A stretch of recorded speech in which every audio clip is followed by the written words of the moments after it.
आजिकाली train ले यातायात करवा समस्तों एक साधारण घटना हो गलानी।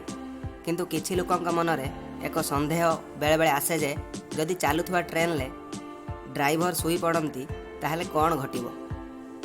ट्रेन रे ड्राइवर प्रायतः शुई न थांती, किंतु बेले बेले एमिति घटना घटी थाए जमिति heart attack, high blood pressure आदि जोगु ड्राइवर अचेत होई पारंती। सेथिपाई ट्रेन ले असिस्टेंट ड्राइवर थांती। ड्राइवर को अनुपस्थित रे से ट्रेन को परवर्ती स्टेशन को नहीं जाई थांती।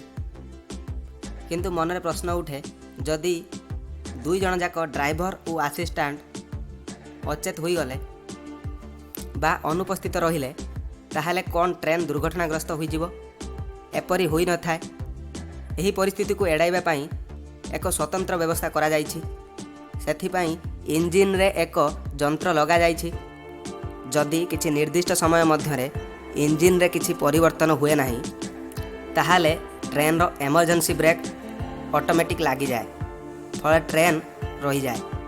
यही जंत्रटीर नाम VCD डिवाइस, जार पूरा नाम विजिलेंस कंट्रोल डिवाइस, जो 60 सेकेंड रे टाइमर लगी थाए।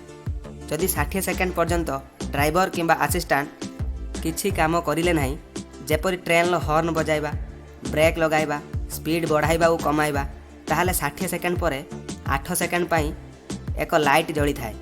जदि यही समय रे भी किछि घटिला नाही ताहले तापर 8 सेकेंड पाई ट्रेन लो एक हॉर्न बाजी थाए। मोट उपरे 76 सेकेंड मध्यरे जदि ट्रेन इंजिन रे किछि परिवर्तन न हैला ताहले इमरजेंसी ब्रेक ऑटोमेटिक लागी जाए और ट्रेन रही जाए।